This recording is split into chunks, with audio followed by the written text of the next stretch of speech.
everyone. My name's Amy. Welcome to my channel, Catskill Mountain Homebody. This is my pug, Chipper. Say hi, Chipper. Say hi. We also have a beagle named Scout. I'll show you him in a minute. I thought this would be a good introduction video on why I'm starting this channel and a little bit about what I want to cover on the channel and a little bit about our family. So I live in the Catskill Mountains in New York with my husband, Joe. We've been married 22 years. And our college-age son, Julius. We also have two fur babies. We have Chipper the pug, and we have Scout the beagle, and they are best friends. I'll give you their story in a minute. And there is Scout the beagle with a bone. All right, before I tell you a little bit about our family, I wanted to tell you a little bit about this channel. So I called this channel Catskill Mountain Homebody because I am a homebody. I love being at home. I love crafts. I love cooking. I love baking. I love decorating. And I love being with my fur babies. And I've always been a homebody. And I always will be a homebody. However, I do work full time. And I have been a history teacher for 22 years, full time. I continue to do that job. I never plan to retire. I plan to do it until they carry me out when I'm 90 years old, because I do really love teaching, and it is a great profession, and I've enjoyed doing it. So even though I call this channel my homebody, I do work outside my home. That being said, as an educator, I do have a lot of free time, so I have a lot of time off in the summer, and I have time off at the holidays. I don't teach in the summer. I haven't taught in the summer for about 19 years. And mainly because when my son was young, summer was a time for me to spend time with him. And so we did things together. We went swimming. He took swim lessons. I visited family with him. And so we always had a fun time in the summer. Even now that he's older, I still spend time with him, but I also enjoy time off in the summer. It's nice to have a break. So I am home a lot in those long vacations that I get. So I'll tell you a little bit backstory of our family. So Joe and I were married 22 years ago, and we were living out west, even though we're both from the East Coast. We were living out west. It's where I went to grad school, and that's where I got my first teaching job. So I actually taught in California in the desert for 8 years, and I was tenured out there. And then we decided to move home for family. And so we ended up in the Catskills where I found a teaching job. And we've been in the Catskills now for 16 years. So we've been in the Catskills for 16 years. This house was not our original house that we bought. We bought a small home, like a raised ranch home in a nearby town. And that's where we lived for many years. That's where we raised our son. It was a 3-bedroom. But a couple years ago, we were able to buy our dream home, which is a much larger farmhouse on about 40 acres of land.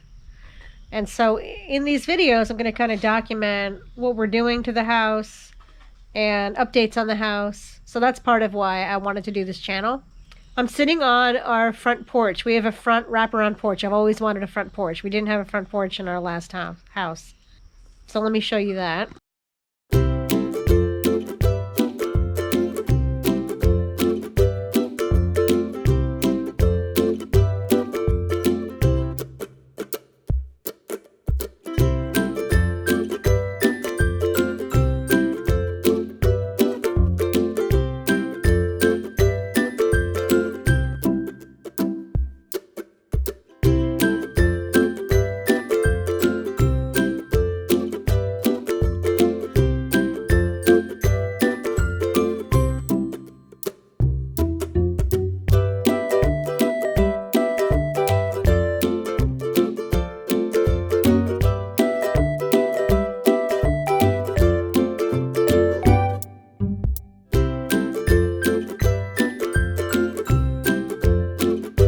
We really love our home.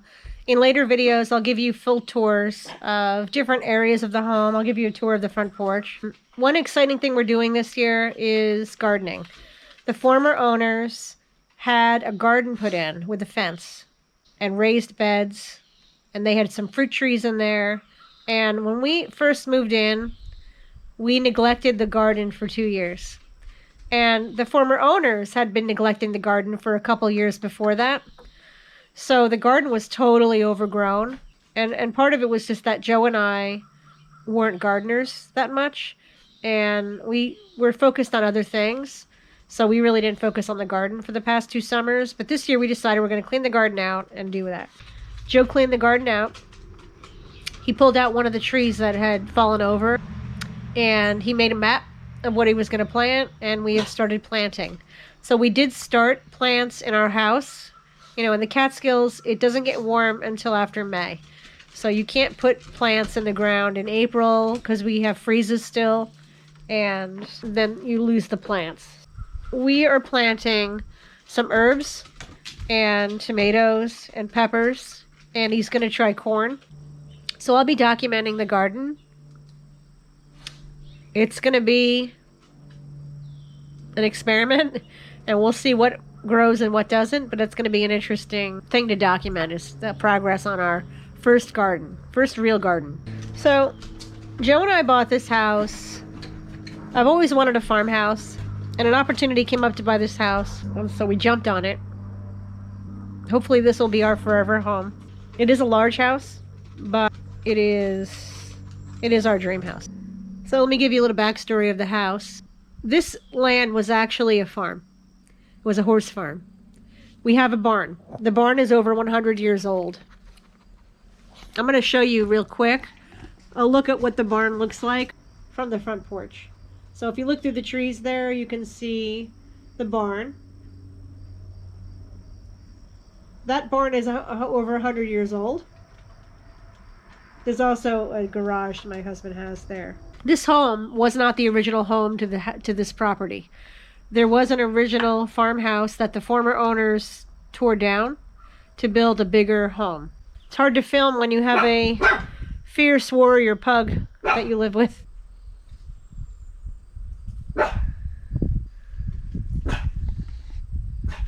So the former owners had this house built. They put in a pond in the back of the property, and they stocked it with trout to fish. So let me take you over there and show you a little bit of the pond.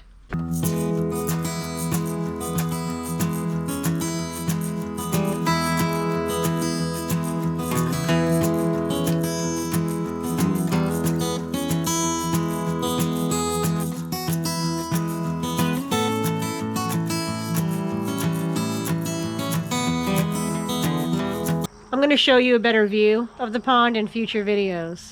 So that's a little backstory of this house.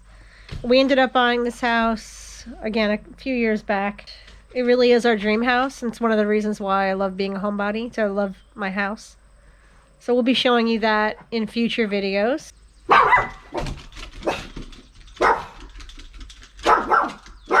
Any movement, Chipper has to bark.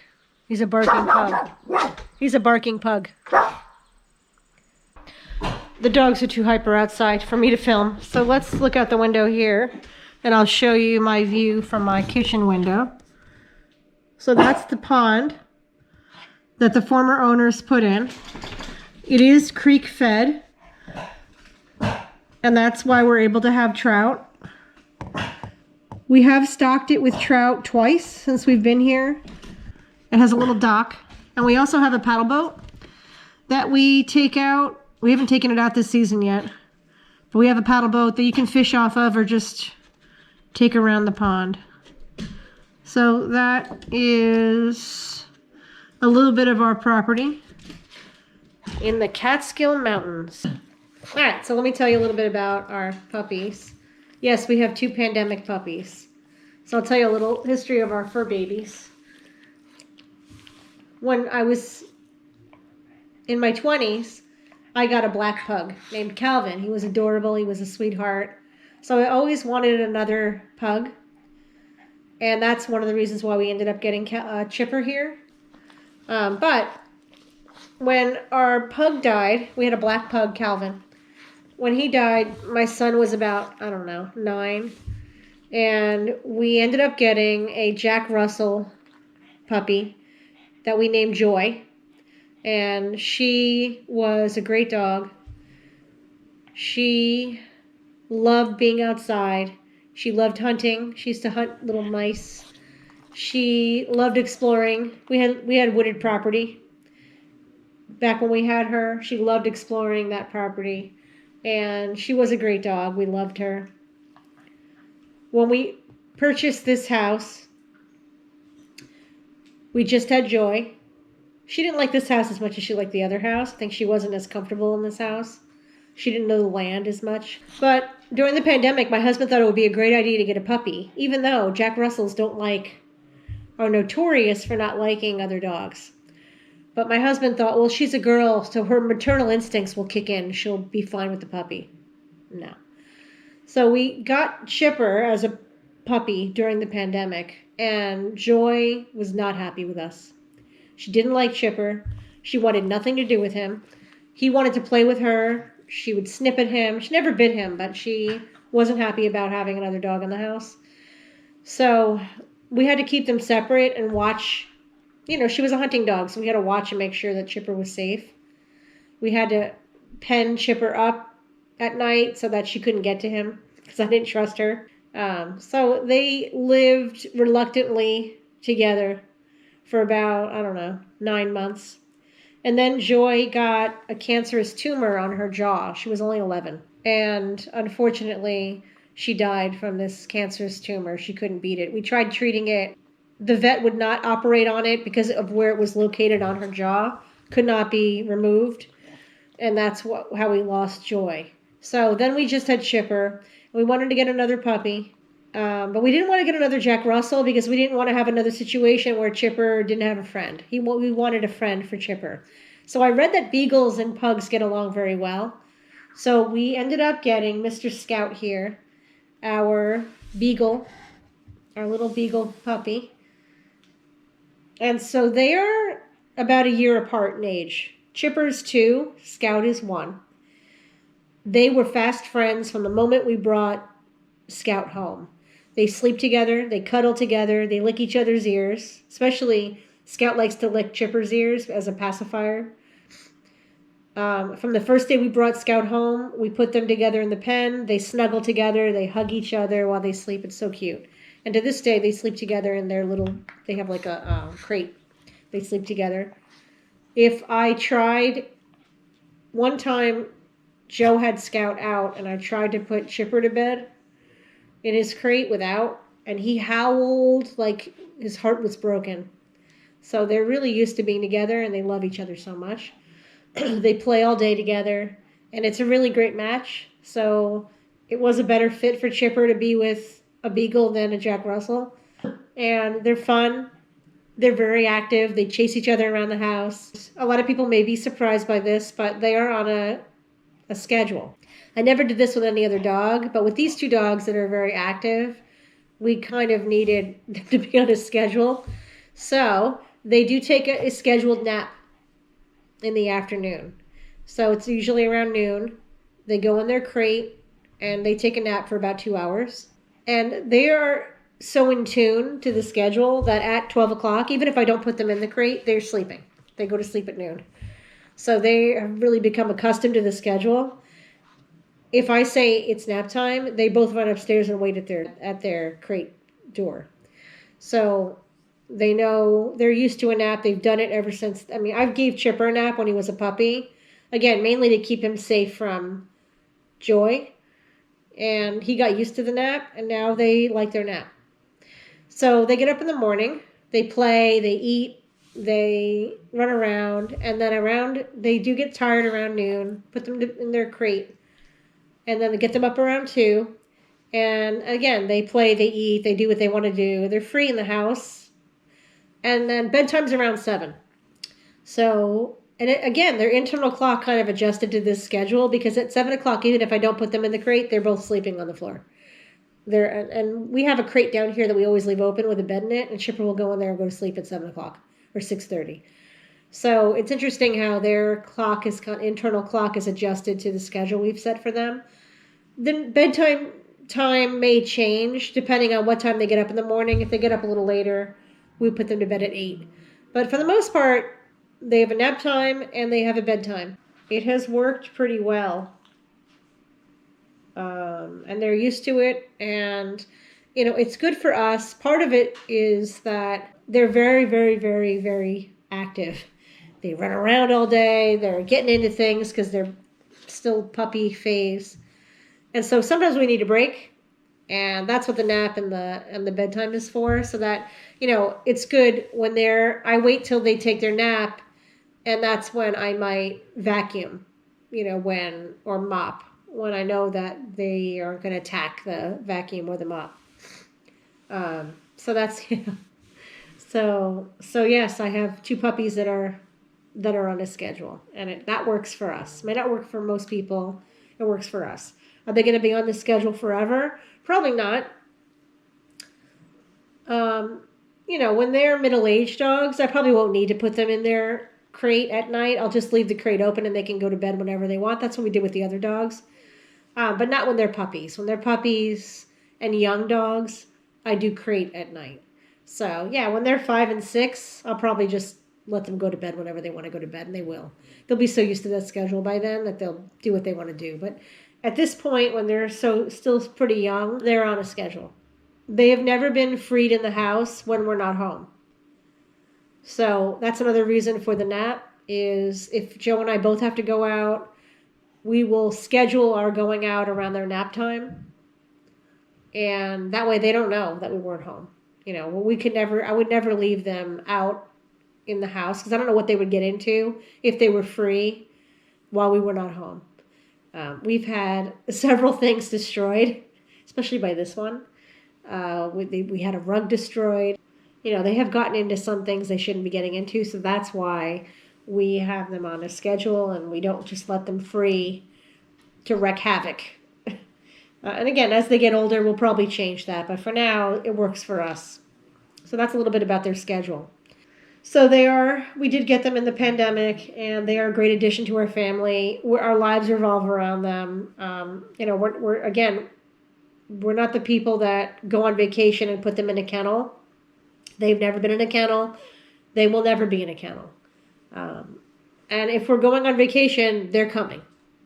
We're not going to leave them. So if we have to go somewhere, they're coming with us. So that's kind of how we deal with the puppies. They are our family. They are part of our lives, and we don't do anything without them. So they're our life. So that's a little bit about our pandemic puppies. In terms of our life here in the Catskills, Joe and I really are both homebodies, and we love doing things around the house. We love being home. So we're not really into traveling and adventures outside the home. We are outdoor homebody people.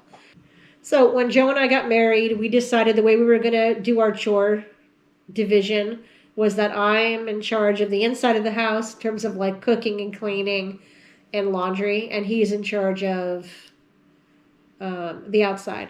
So Joe does snow removal and the lawn and all the outside chores, and I do inside things. So that's how we divide the labor in the house.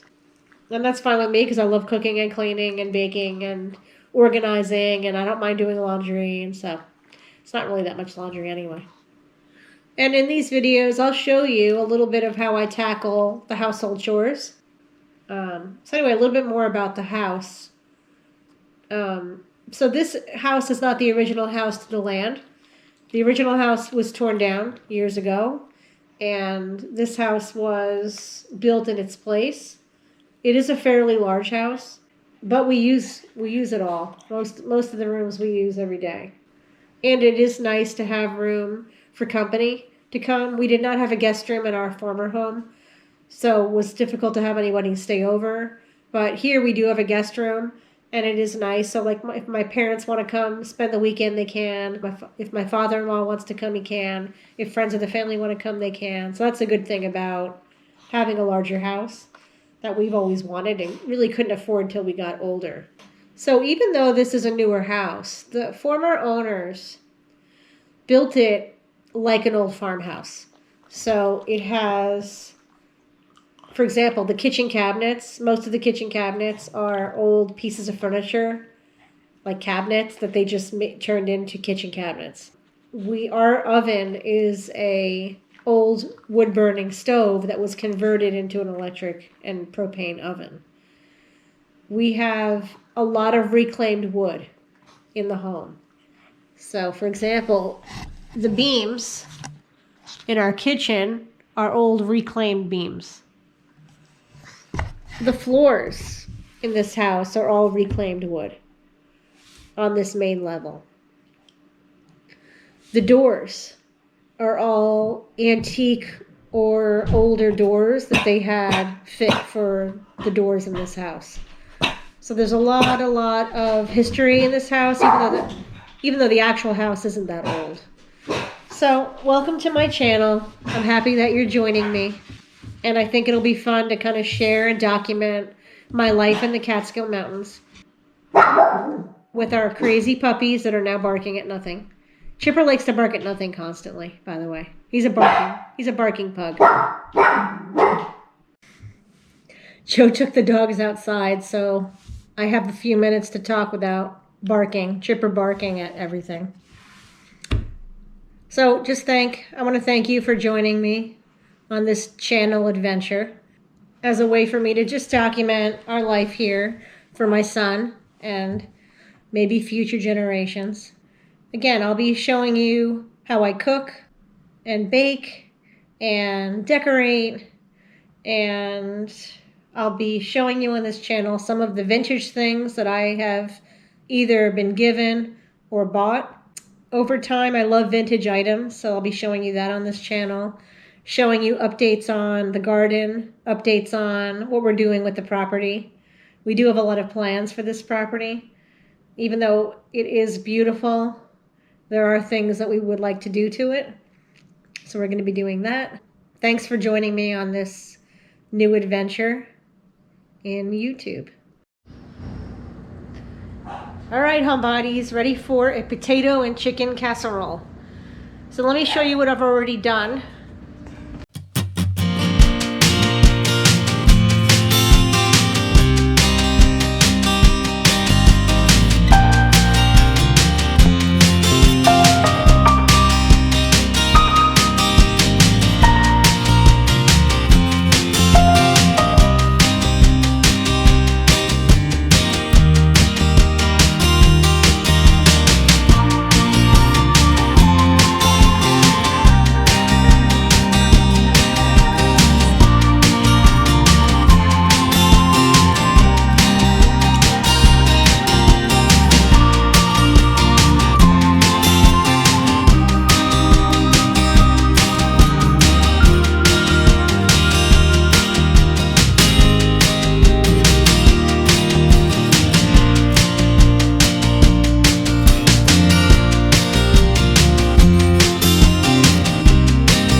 almost ready.